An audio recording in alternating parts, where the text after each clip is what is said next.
Welcome back, viewers. I'm Frederick Noronha. This is Literary Goa, the program on books and authors who write on Goa. Today we have with us a friend who's passing through Goa, and we are taking advantage of the presence of Paul Melo Castro in our studio. So Paul is a professor at the University of Glasgow in Scotland, and he's been doing this fascinating job of translating Goan short stories written in Portuguese into English. Not only is it fascinating because it helps us remember what we have forgotten, but he also has to dig up these stories from various sources all over the place. So Paul, tell us how you got started, when you got started. We were just talking about it before the recording. Well, great. Thank you very much, Frederick. Thank you for the opportunity to be here and to speak to you and speak to your viewers. So where I got started, maybe the clue is in my name, as you put it.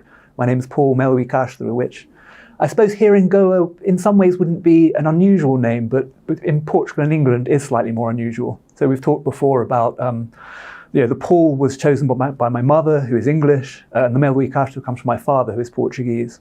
So I guess there's that family background, which meant that quite naturally I was moving between two languages. And had an aptitude and interest in translation in a very general sense. So later on, I studied for a PhD in Portuguese literature and culture. And after I finished that, I was looking around for a project to do.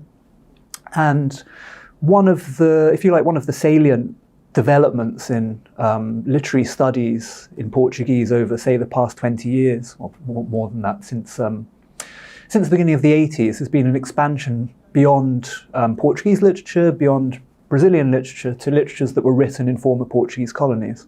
Now that was mainly, or at least the focus has been Africa, partly because the countries in Africa that were Portuguese colonies have maintained Portuguese as an official language.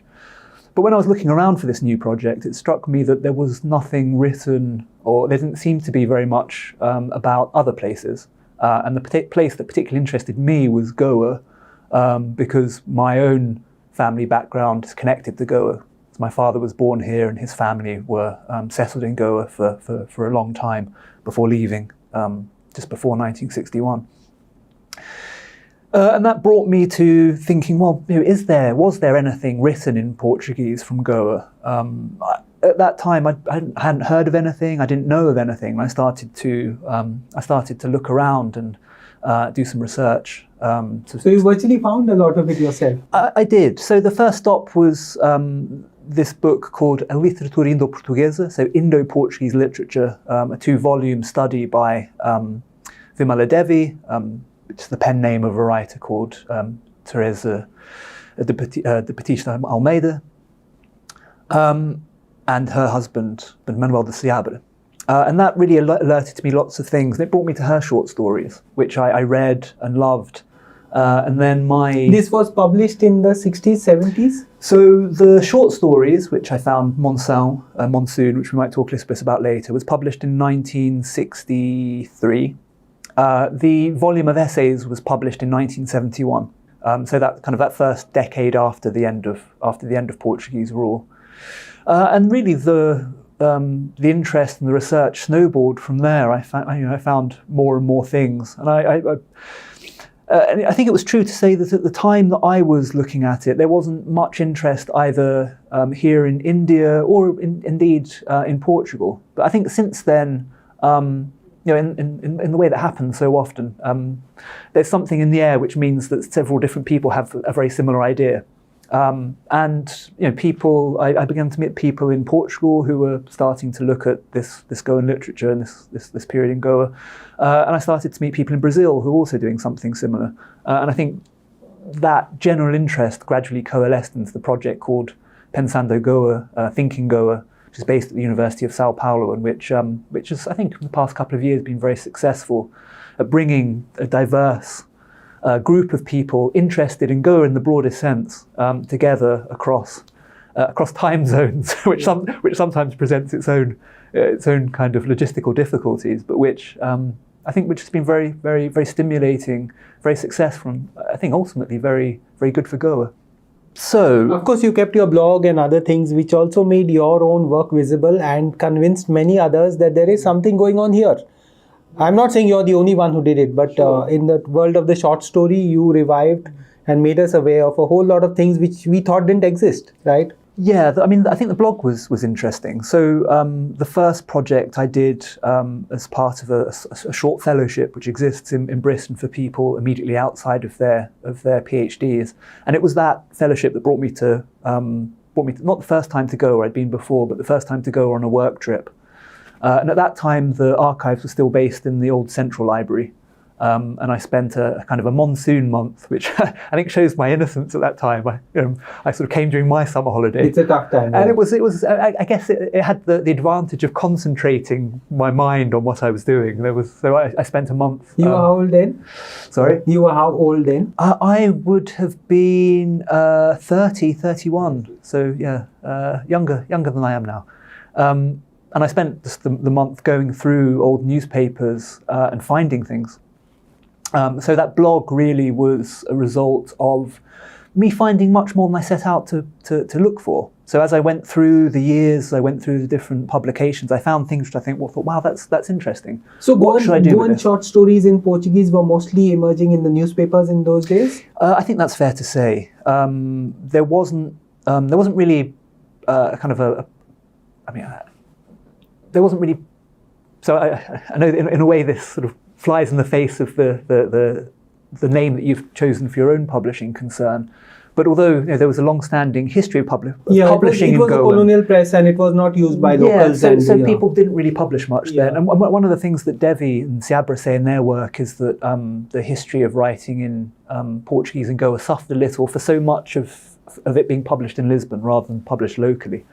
So really the outlet was either the radio, that was popular, and I think it's interesting the way in which radio publication also shaped the style and content of the stories, but also newspaper publication. So if you go back to look at the newspapers over the Portuguese newspapers over the 20th century, there's what you might call a lack of specialization. So if you like, publication was in the newspapers. So we heard that fascinating talk you just had with the previous speaker, Radharal Gracias, which he sort of talked about how people kind of read more back then because now people have the internet. If you like, the mobile phone of the 20th century was the newspaper, and what you could find, you found there. So it was news, it was adverts, but it was also short stories, it was translations, it was excerpts from foreign newspapers. So those Portuguese newspapers, O Heraldo, India Portuguesa, A Vida, and there have been various over the 20th century, they were much more miscellaneous than newspapers now. I think there would be points where it was mostly news, there'd be points where it was more essay, and there were times, especially around holidays like Christmas or Diwali, in which they quite often published longer issues. There would be short stories, there would be poetry, which makes them really, really kind of fascinating to read. I think there was also an extent to which there weren't clear boundaries between different avenues of literary expression. So people moved from journal, I mean, in the way that they still are now, right? You talked about the multifarious career of our previous speaker, but back in those days, people also moved between. So people didn't just write short stories. People didn't live as authors.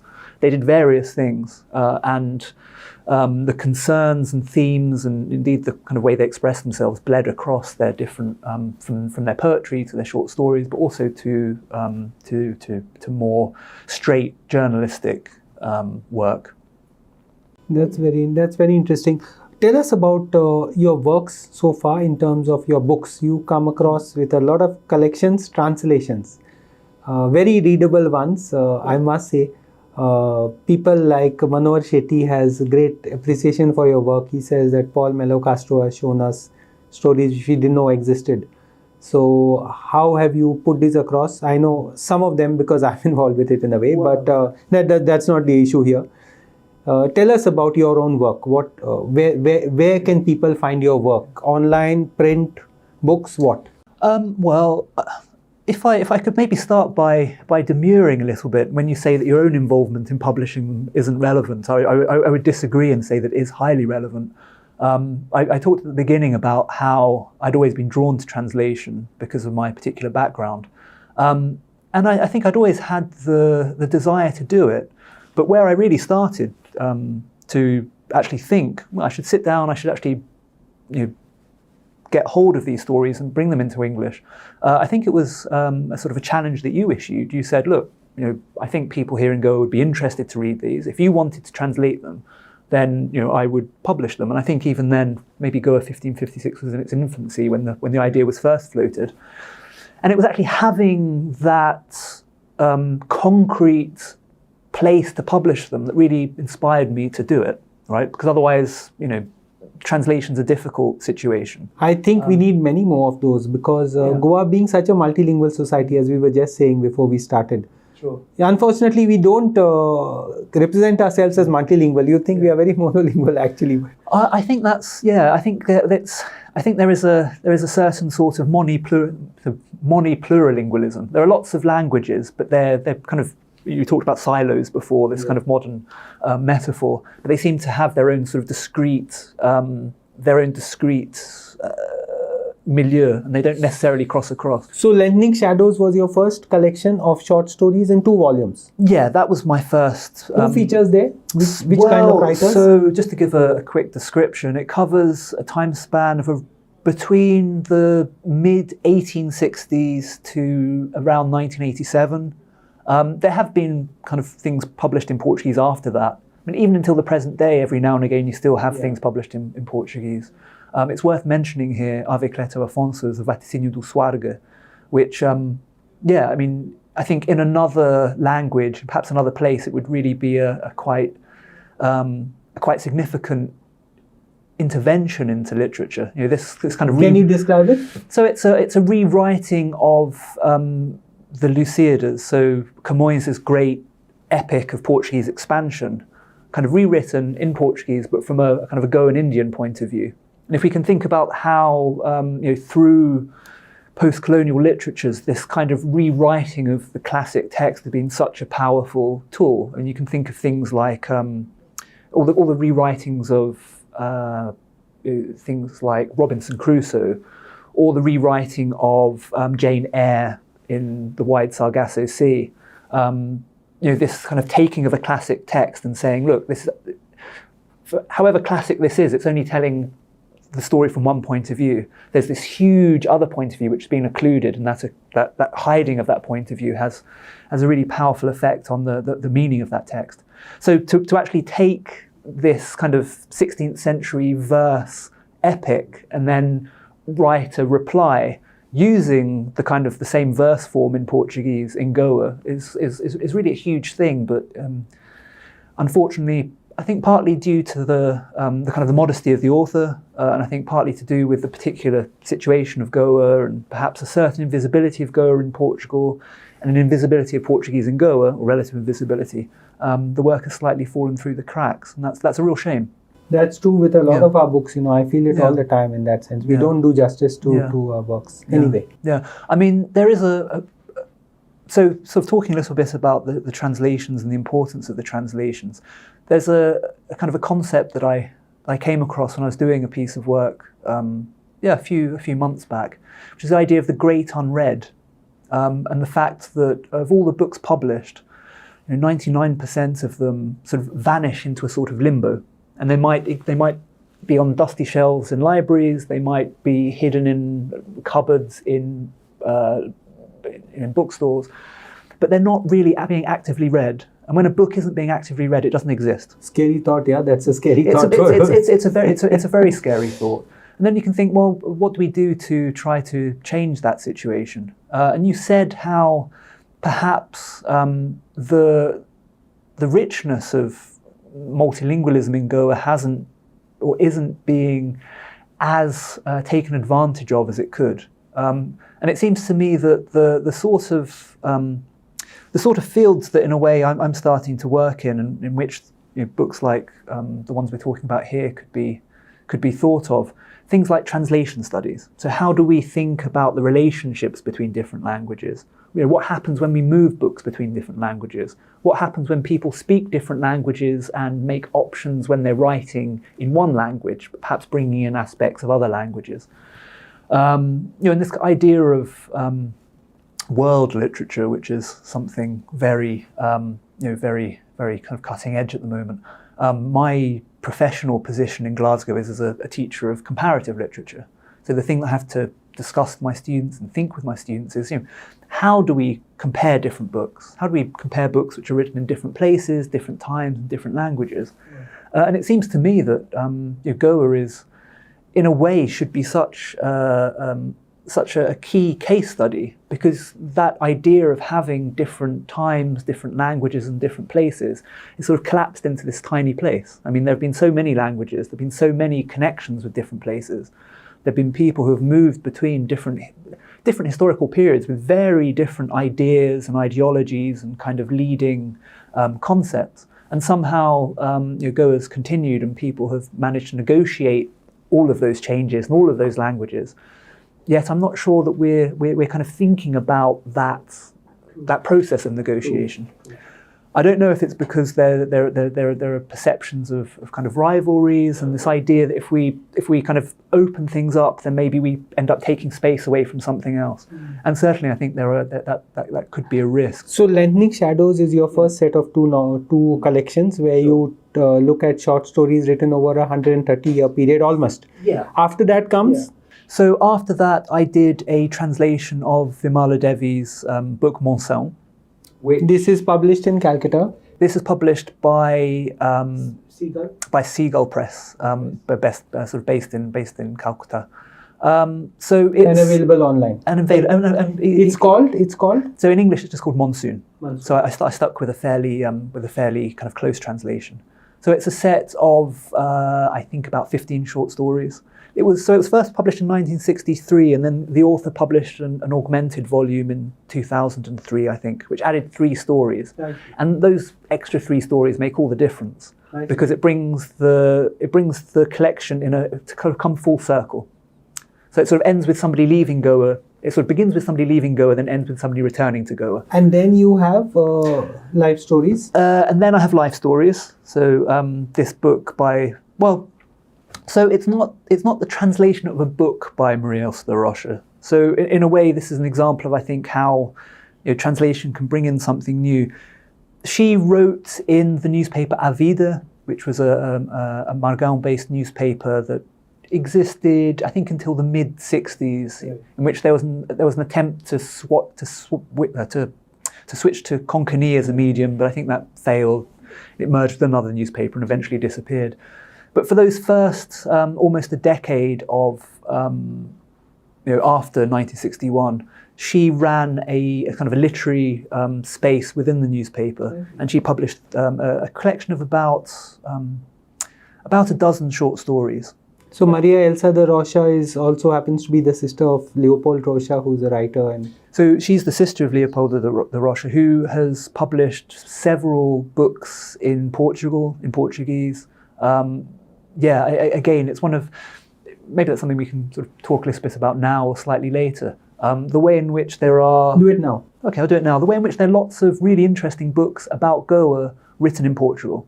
And they can be books written by Goans who have expatriated to Portugal, or they can be written by Portuguese authors who know Goa. So one example would be the novel by Paulo Varela Gomes, who was based in Goa for a long time, called, in English, it would be Once Upon a Time in Goa, which is a novel set in Goa in 1963. I think it's a fantastic novel. I think it's a real shame that it hasn't been translated into English and kind of got a readership over here.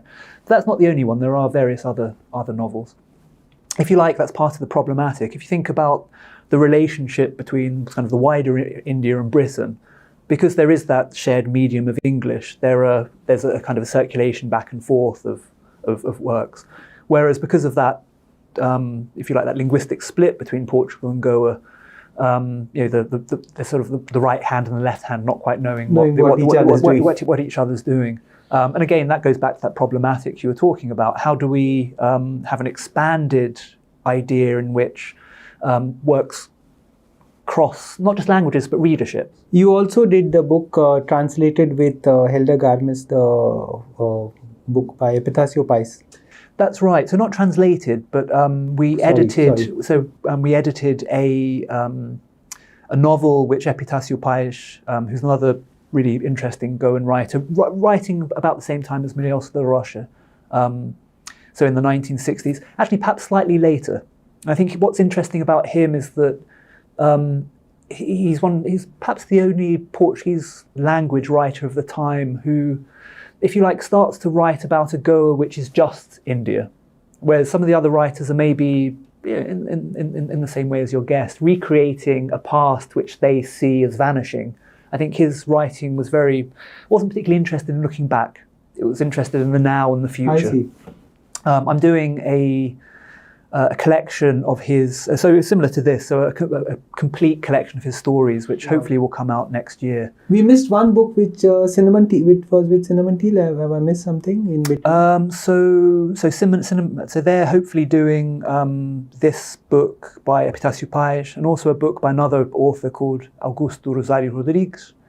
Short stories? Short stories, yeah. So that short stories was the 1987 from Lengthening Shadows. So the final story in Lengthening Shadows was from 1987, and the collection that was taken from is this book called Regional Tales. Well, I'm going to call it Regional Tales, which should also come out. Who's your favorite short story writer and why? That's difficult to say. If I have to choose one, I'm being put on the spot. Maybe I'll choose Vimela Devi.